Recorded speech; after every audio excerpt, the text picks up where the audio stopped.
Hello students, welcome to my channel. आज का हमारा टॉपिक है एक समान विद्युत क्षेत्र में रखे विद्युत द्विध्रुव पर बल आघूर्ण।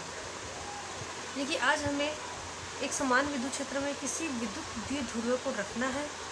विद्युत द्विध्रुव क्या है वो मैं आपको बता चुकी हूँ। विद्युत द्विध्रुव के लिए हम लोग उसके अक्षीय और निरक्षीय बिंदु पर विद्युत क्षेत्र की तीव्रता भी ज्ञात कर चुके हैं।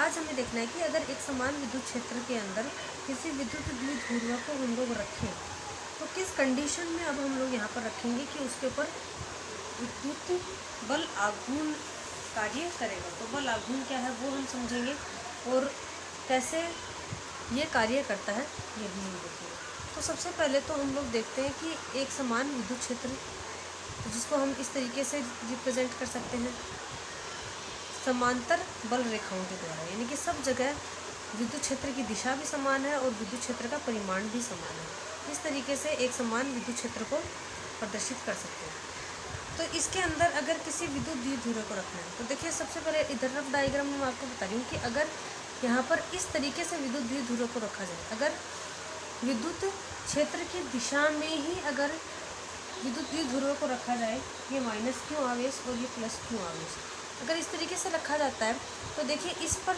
बल लगेगा विद्युत क्षेत्र की विपरीत दिशा में, क्योंकि विद्युत क्षेत्र की दिशा है ई वेक्टर इस दिशा में। तो हमेशा माइनस क्यू आवेश पर, यानी कि ऋणात्मक जो आवेश होता है उस पर विद्युत क्षेत्र की विपरीत दिशा में बल लगता है, यानी कि इस दिशा में इस पर बल लगेगा F vector equals to minus Q E vector, जो कि इस दिशा में होगा। और प्लस क्यू आवेश पर लगेगा विद्युत क्षेत्र की ही दिशा में, तो उस पर लगेगा इस दिशा में एफ वेक्टर बराबर क्यू ई वेक्टर। तो दोनों विपरीत दिशा में लग रहे हैं, एक परिमाण में एक दूसरे के समान है और विपरीत दिशा में लग रहे हैं, तो ये एक दूसरे को निरस्त कर देंगे। तो अगर वैसे देखा जाए तो इनके ऊपर कुल विद्युत क्षेत्र जो है F vector equals to minus Q E vector plus Q E vector, दोनों कुल विद्युत क्षेत्र जो है वो 0 आ जाएगा। लेकिन अगर इस विद्युत द्विध्रुव को हम लोग कुछ एंगल पर रखते हैं, यानी कि अगर इस तरीके से अगर रखा है, ये विद्युत द्विध्रुव रख दिया है, ये माइनस क्यू आवेश और ये प्लस क्यू आवेश, अगर विद्युत क्षेत्र के साथ में विद्युत क्षेत्र की दिशा के साथ में कुछ एंगल बनाते हुए, कुछ कोण बनाते हुए अगर इस विद्युत द्विध्रुव को रखते हैं तो अब देखिए यहाँ पर इस पर एक बल कार्य करेगा F vector equals to minus Q E vector, जो कि इस दिशा में होगा, और इस पर बल कार्य करेगा इस दिशा में एफ वेक्टर बराबर क्यू ई वेक्टर।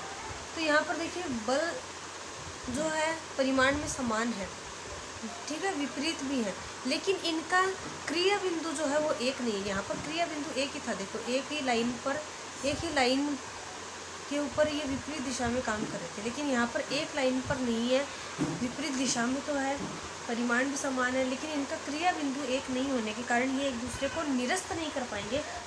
यहाँ पर एक तरीके का बल युग्म उत्पन्न हो जाएगा, ठीक है। देखो दो तरीके के बलों का एक युग्म बन गया है, जो कि देखो इस तरीके से काम करेगा कि अब ये जो द्विध्रुव है ये इस तरीके से घूमेगा, ठीक है, क्योंकि एक पर तो इस दिशा में कार्य कर रहा है और एक पर इस तरीके में, तो ये इस तरीके से घूमना स्टार्ट कर देगा। ये इसको इस तरीके से घुमाएगा, ये इसको इस तरीके से घुमाएगा, तो इस तरीके से ये इसके ऊपर विद्युत बल युग्म क्रिएट हो जाएगा, और उस विद्युत बल युग्म के कारण ये द्विध्रुव जो है ये विद्युत क्षेत्र में घूमने लग जाएगा। तो यहाँ पर जो घूर्णन के लिए रिस्पॉन्सिबल जो बल होता है उसी को बोलते हैं बल आघूर्ण, जो कि इसको घुमाने का काम करेगा।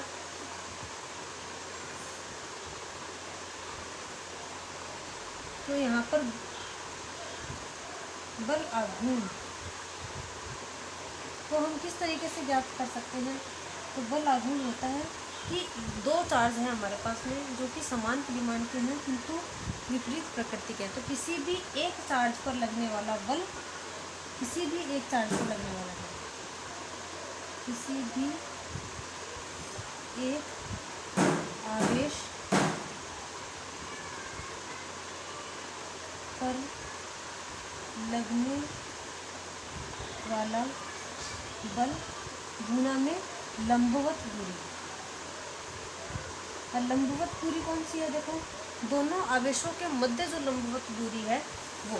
तो यहाँ से लंबवत दूरी कैसे रखेंगे? देखो, इसके क्या करते हैं, यहाँ से 90 डिग्री का कोण बनाते हुए रेखा खींचते हैं और इस रेखा को आगे बढ़ाते हैं।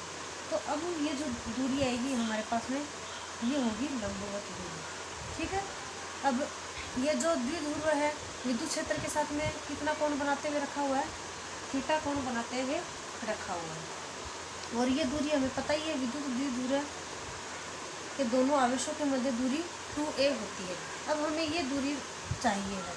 ठीक है। तो इसके लिए हम लोग क्या करते हैं, यहाँ पर इस त्रिभुज के अंदर साइन ले लेते हैं। तो साइन थीटा बराबर होता है लंब बटे कर्ण। तो लंब है ये और कर्ण है ये। तो लंब तो देखिए, इसको नाम दे देते हैं ए बी सी। तो लंब क्या हो जाएगा? बी सी बटा कर्ण हो जाएगा ए सी। तो यहाँ से साइन थीटा बराबर बी सी तो हमें ज्ञात करना ही है, ए सी की वैल्यू जो है वो 2a है। तो यहाँ से हमारे पास में बी सी की वैल्यू आ जाएगी, बी सी बराबर हो जाएगा 2a साइन थीटा। अब ये लंबवत दूरी भी हमारे पास हमें आ गई है। किसी भी एक आवेश पर लगने वाला बल हम जानते ही हैं, F बराबर QE होता है। तो यहाँ से अब हम लोग विद्युत आघूर्ण बल आघूर्ण का मान ज्ञात कर सकते हैं। तो बल आघूर्ण, जिसको टो से रिप्रेजेंट करते हैं इस तरीके से, इक्वल्स हो जाएगा एक पर लगने वाला बल F इंटू बी सी।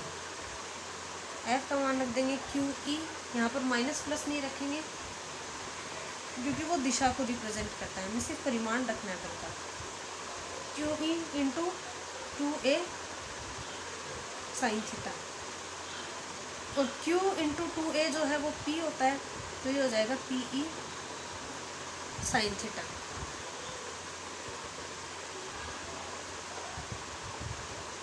तो हम लोग जानते हैं कि साइन थीटा जो है वो यहाँ पर सदिश गुणनफल को व्यक्त करता है, क्रॉस वेक्टर को, क्रॉस प्रोडक्शन को रिप्रेजेंट करता है, क्रॉस गुणनफल जो होता है। तो इसको अगर हमें वेक्टर फॉर्म में सदिश रूप में अगर व्यक्त करना हो तो वेक्टर बराबर लिख सकते हैं हम P vector cross E vector. ये हम इसको सदिश रूप में व्यक्त कर सकते हैं। अब देखिए, यहाँ से हम लोग बल आघूर्ण का मात्रक, बल आघूर्ण का मात्रक तो वो हो जाएगा न्यूटन मीटर, क्योंकि बल गुणा लंबवत दूरी, तो बल का मात्रक न्यूटन और दूरी का मात्रक मीटर। तो यहाँ से इसका मात्रक आ जाएगा। अब हम कुछ यहाँ पर कंडीशंस ले सकते हैं।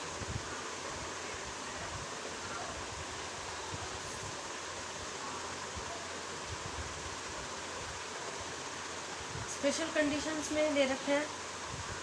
पहली ले रहे हैं जब थीटा बराबर 0 डिग्री है। तो सबसे पहली कंडीशन ले रहे हैं थीटा बराबर 0 डिग्री। तो देखो, साइन थीटा बराबर साइन 0 डिग्री। साइन 0 की वैल्यू हम लोग जानते हैं 0 ही होती है। तो यहाँ से हमारे पास में बल आघूर्ण टो का मान कितना आ जाएगा? तो हो जाएगा PE साइन 0 डिग्री, यानी कि 0। बल आघूर्ण का मान 0 हो जाएगा, जो कि कंडीशन मैंने आपको पहले ही बताई थी। देखो यहाँ पर कि अगर थीटा बराबर 0 यानी कि विद्युत क्षेत्र की दिशा में ही रखा है, अगर विद्युत क्षेत्र की दिशा में रखा है तो किसी तरीके का बल आघूर्ण नहीं लगेगा, क्योंकि दोनों जो बल है ये एक दूसरे को निरस्त कर देंगे, क्योंकि इनका क्रिया बिंदु एक ही हो जाएगा। उस टाइम पर बल आघूर्ण क्रिएट ही नहीं हो पाएगा, कुछ एंगल पर रखने पर ही बल आघूर्ण क्रिएट होगा। तो ये वाली कंडीशन मैंने आपको बताई थी, यहाँ पर बल आघूर्ण क्रिएट नहीं होगा। तो ये जो है ये सबसे स्थायी कंडीशन है,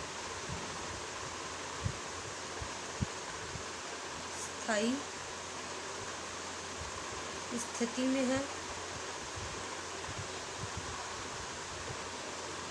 उसके बाद सेकंड कंडीशन हम लोग ले सकते हैं जब थीटा बराबर 180 डिग्री हो। तो साइन 180 डिग्री की वैल्यू भी 0 होती है।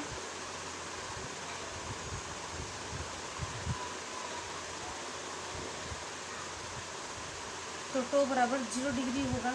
लेकिन ये जो स्थिति है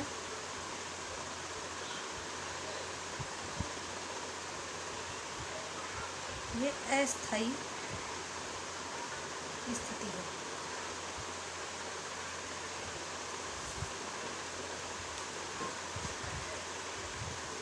एक कंडीशन हम लोग ले सकते हैं, जब थीटा बराबर 90 डिग्री है तो साइन 90 बराबर कितना होता है 1। तो ये तो बराबर क्या हो जाएगा पी ई साइन 90 डिग्री, यानी कि पी ई जो कि इसका अधिकतम मान हो सकता है, अधिकतम बल आघूर्ण।